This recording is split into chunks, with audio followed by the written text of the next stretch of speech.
هل الإنسان طيب بطبعه؟ سؤال بسيط جدا، بس لو بصيت حواليك هتحس إن الإجابة أكيد لأ.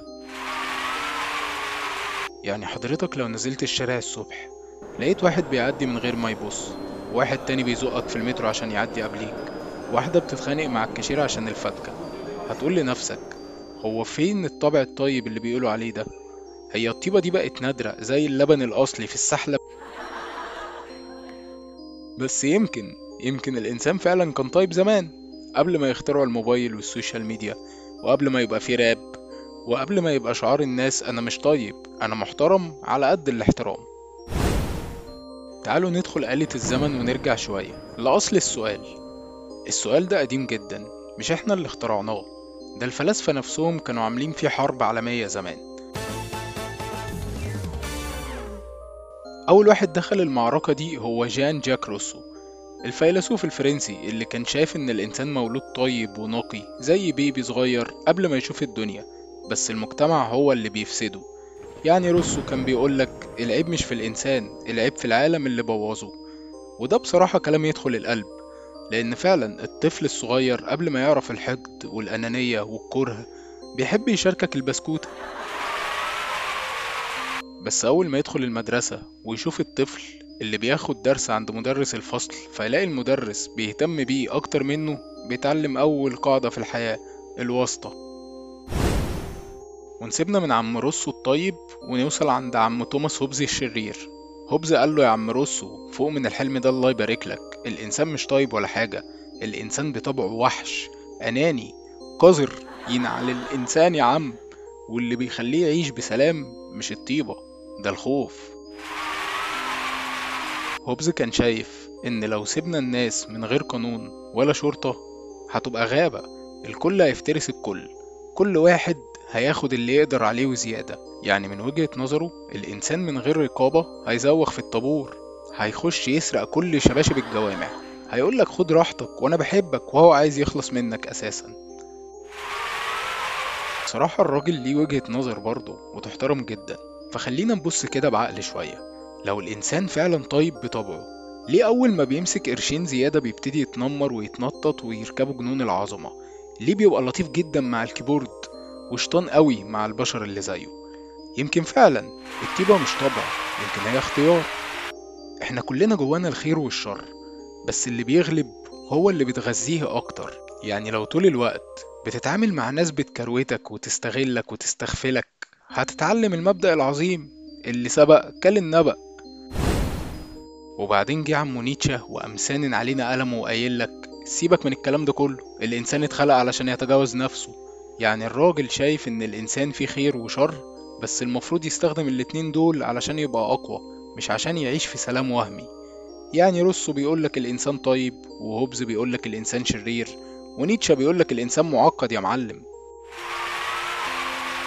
وده فعلا منطقي، احنا مش ملايكة ولا شياطين، احنا الكائن اللي ممكن يساعد طفل ويرجع يشتم ويضرب طفل تاني في نفس الدقيقة.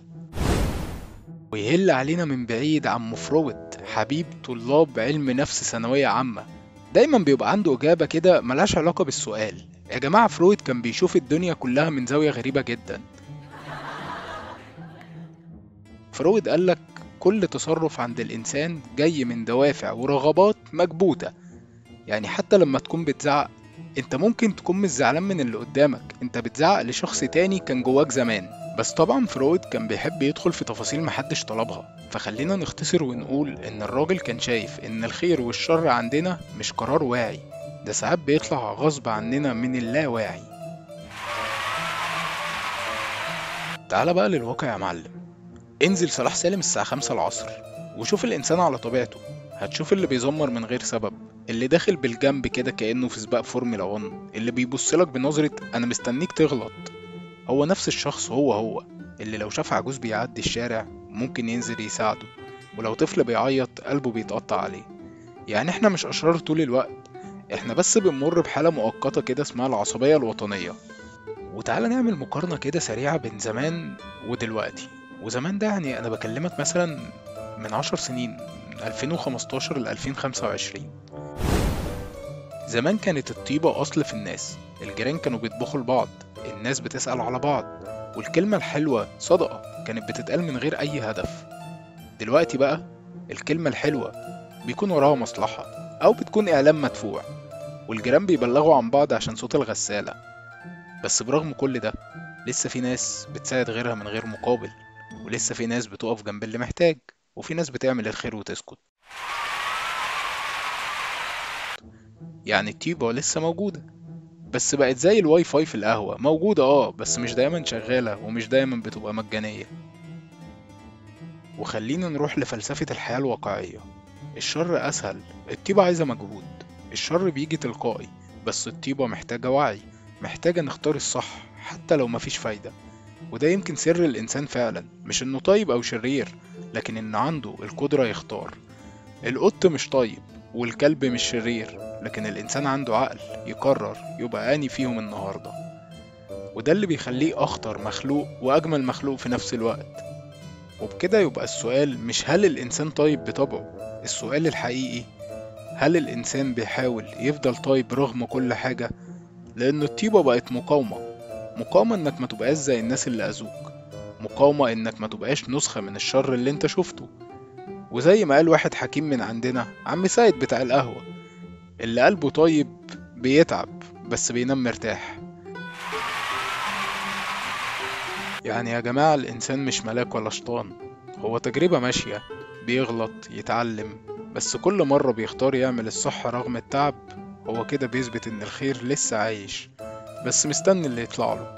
وبس كده، كان معاكم بيبرز وانتوا في 4 حيطان. يا ريت ما تنسوش اللايك، ولو موجود على القناة يا ريت تشترك، وبص كده في المصادر تحت يمكن تتفاجئ ان الشر والطيبة كانوا بيشربوا مع بعض قهوة سوا زمان.